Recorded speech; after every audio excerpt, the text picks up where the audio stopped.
Hello everyone, good morning. আশা করব তোমরা সকলেই ভালো আছো, আমিও ভালো আছি। আমার আরও একটা নতুন ব্লগে তোমাদেরকে স্বাগত জানিয়ে আমি আমার ব্লগটা শুরু করলাম। দেখতে থাকো, আশা করছি তোমাদের সকলের ভালো লাগবে। সকালবেলায় আজকে গাছে জল দিয়ে নিচ্ছি।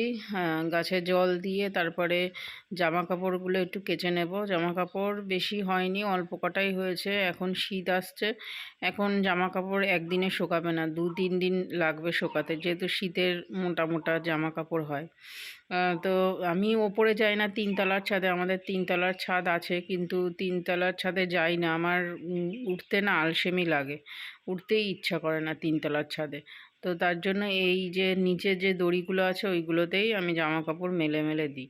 তো আমাদের এখানে প্রচণ্ড পরিমাণে গাছপালা, গ্রামের সাইডে তো আমাদের বাড়ি, তো অনেক গাছপালা। আমাদের বাড়িতে গাছ কম, সব সাইড সাইড দিয়ে আছে, তবে আশেপাশের বাড়িতে গাছপালা সব হুমড়ি খেয়ে আমাদের বাড়িতে এসে পড়ে।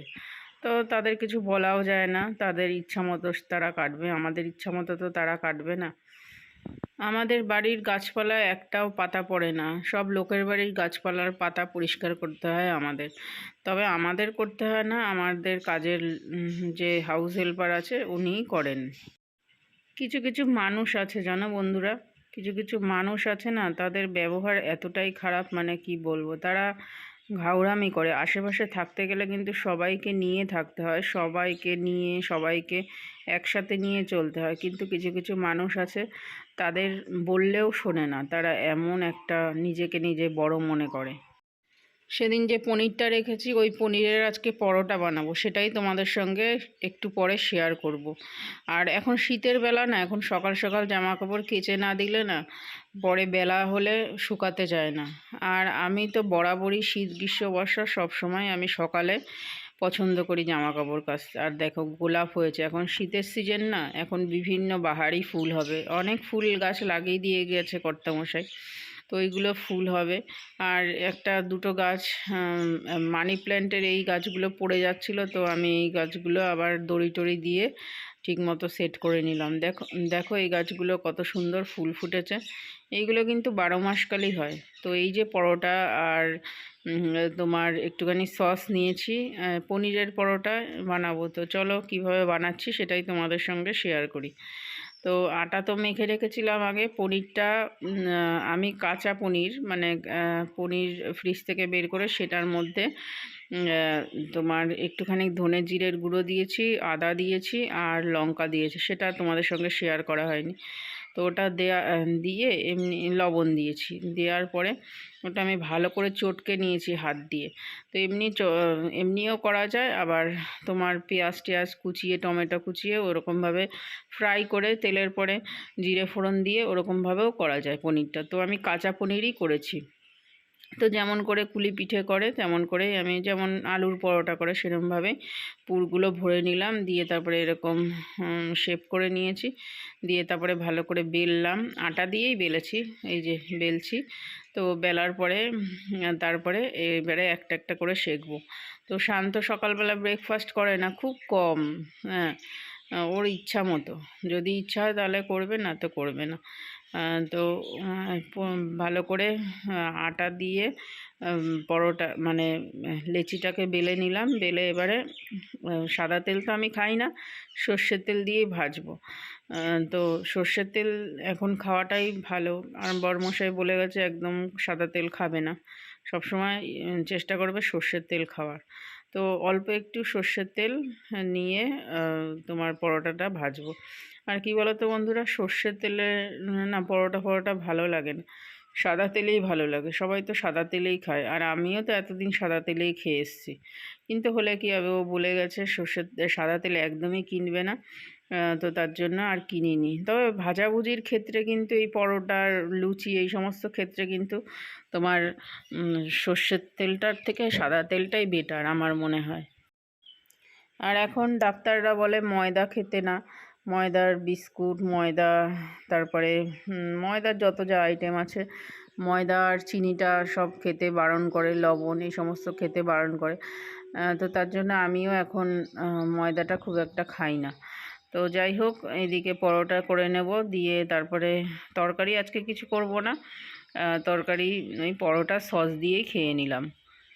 আর আজকে না থোড় ভাজবো বন্ধুরা, জিরে আর তোমার শুকনো লঙ্কা ফোড়ন দিয়ে দিয়েছি, আর ওদিকে রসুন ছুলে নিয়েছিলাম, রসুনটা দেয়া হয়নি, ভুলে গেছি। তারপরে হচ্ছে তেলের পরে ওই থোড়টাকে ভালো করে লবণ দিয়ে চটকে রেখে দিয়েছিলাম। আর থোড়টা এত কচি না, কি বলবো বন্ধুরা। লবণ তারপরে দিতে হয়নি, আর লঙ্কাটা দিয়েছি, 3-4টে লঙ্কা দিয়েছি থোড়ের মধ্যে। সকাল থেকে থাইরয়েডের ওষুধটা নিয়ে খুব মুশকিলে পড়েছি। সকালবেলা হাঁটতে গেছিলাম, তো ওষুধটা না খেয়েই চলে গেছি। তো এই ওষুধের ওপরের যে ঢাক্কানটা থাকে সেটা খুলতেই পারছিলাম না। পাশের বাড়ি একটা মামার কাছ থেকে এই ওষুধের ঢাক্কানটা খুললাম, সে প্যাচ ঘুরেই যাচ্ছে, খুলছে আর না। এই সমস্যায় পড়েছে। আজকে থাইরয়েডের ওষুধ খাওয়া হলো না, চা খাওয়া অলরেডি হয়ে গেছে। তো থাইরয়েডের ওষুধ খাওয়ার আধা ঘন্টা পরে চা খেতে হয়, মানে যে কোনো খাবার খেতে হয়। তো সেটা আর হয়নি, আজকে আর খেলাম না, স্কিপ করে গেলাম। তো এখন দেখো থোর ভাজাটা কমপ্লিট হয়ে গেছে, দেখেছো? সর্ষে ফোড়ন দিয়েছিলাম, জিরে না সরি সর্ষে ফোড়ন দিয়েছিলাম, দেখেছো? থোর ভাজা কমপ্লিট হয়ে গেছে। আর আমি এদিকে মাছের ঝোলও বসিয়ে দিয়েছি, শুধু ফুলকপি দিয়ে করব। ফুলকপি আর কাঁচা লঙ্কা আর একটুখানি মশলা, পেঁয়াজ দিয়েছি সরি। তো এই দিয়ে আজকে মাছের ঝোলটা করব। আর আলু টালু দিইনি, আলুটা যত না খাওয়া যায়, কম খাওয়া যায়, আলু না খেলেই না, তাই যেটাতে প্রয়োজন সেটাতে দিই, আর যেটা প্রয়োজন নেই সেটাতে আর দেয়া হয় না। তো ফুলকপি দিয়ে মাছের ঝোল করব। ভেটকি মাছ আজকেই শেষ হবে, ভেটকি মাছটা। তারপরে যাব একটু বাজারের দিকে স্কুল ড্রেস বানাতে এইবার থেকে। হ্যাঁ আপাতই করো।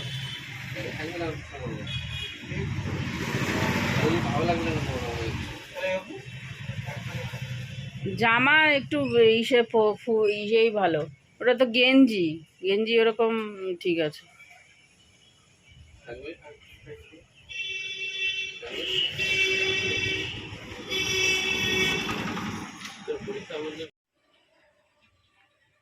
বাজার থেকে ডাব নিয়ে এসেছি, তো ডাবটা আজকে খাবো না, এটা ফ্রিজে রেখে দেবো, ফ্রিজে রাখবো, কালকে খাবো ডাবটা।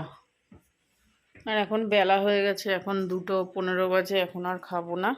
এটা একটা গামলার মধ্যে করে ফ্রিজে রেখে দিই। আর দেখো বন্ধুরা, ফ্রিজটা কি সুন্দর গুছিয়ে নিয়েছি আমি।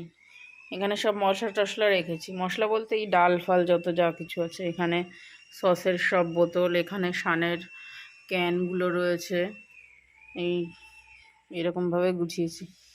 আর এই যে কন্টেনারগুলো এরকমভাবে রেখেছি, সবজি টবজি সব। ঠিক আছে, কেমন হয়েছে ফ্রিজটা গোছানো বলো কমেন্ট করে।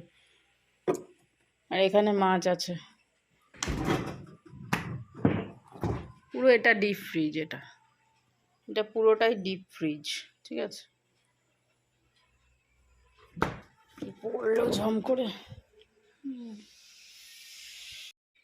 আমাদের এখানে চাঁদপাড়া স্টেশনের পাশে সোনালী সংঘের মাঠে এই যে 28তম বর্ষ 2025, এবারে রাস হচ্ছে। রাস অনেক দিন ধরেই হচ্ছে, তো এবার আগের বছর যাইনি, তো এই বছর গেলাম। আমি, কাকিমা আর আমার একটা বান্ধবী বলতে পাড়ারই একটা মামি বললে চলে, আমরা একই বয়সী। তো গিয়েছিলাম রাসের উৎসবে। বেশ সুন্দর করেছে, মূর্তিগুলো কত সুন্দর দেখো লাগছে, কি সুন্দর করেছে রাস। শান্তিপুরের রাস তো হয় ভালো, নবদ্বীপ শান্তিপুরে, তবে আমাদের এখানেও কিছু কম যায় না, এখানেও সুন্দর করে। তো দেখো কত ঠাকুর, বাপরে বাপ, অনেক ঠাকুর। ইচ্ছা করছিল আনতে, কিন্তু এখন তো আমাদের অসুখ চলছে, শ্বশুর মারা গেছে, তো 1 বছর হয়নি, ওই জন্য আর আনিনি। তো এই যে আমরা রাসের মধ্যে ঘুরছি, তো কিছু খাইও নি, আর আমার মেলাঘাটে না কিছু খেতে ইচ্ছা করে না, কিছু খাইও না, কিছু কিনিও নি, একটু জাস্ট হেঁটে আসা এই আর কি। তো এই যে এইটা মামি, মানে এর ছেলে আর আমার ছেলে একই এজের, একই ক্লাসে পড়ে। ঠিক আছে, সম্পর্কে মামি হয় পাড়ার মধ্যে। আর পাশে যে রয়েছে সেটা হচ্ছে কাকিমা। তো বাচ্চাদের অনেক কিছু চড়ার জিনিস এসছে, দোলনা, নাগরদোলনা টোলনা আসেনি, বাচ্চাদের সব রাইডগুলো এসছে, আর সব দোকান ফোকান বসেছে।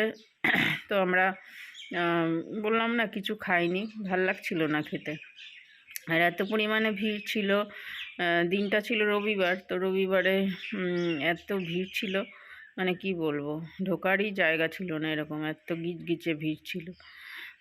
তো যাই হোক, এখন মেলা টেলা ঘুরবো, ঘুরে একটু দেখবো। সব জিনিসপত্রের দাম দর করতে বেশ ভালো লাগে, কিনি না কিনি দাম দর করতে, জিনিস হাত দিতে দেখতে বেশ ভালো লাগে, তাই না? আর কাকি দেখছিল চুড়ি, একটা চুড়ি বলে 60 টাকা। যে বাবার দরকার নেই কেনার, ফালতু পয়সা নষ্ট করে তো লাভ নেই। আর এই দেখো ঠাকুরের আসনগুলো কত সুন্দর লাগছে। আসন আর আমার বানাতে হবে না, আমার মা যা আসন বানিয়ে দিয়ে গেছে, সেই সেই ক্ষেত্রে আমার আর আসন কিনতে হবে না। আমার মা অনেক কিছু বানিয়ে দিয়ে গেছে। আর আসার পথে কাকি শাশুড়ির বাড়ি গেছিলাম, সেখান থেকে চা আর ভেজিটেবিল চপ খাওয়ালো। তো চলো, আজকের মতো ভিডিওটা এখানেই শেষ করছি। নেক্সট কোনো ব্লগে তোমাদের সাথে দেখা হবে।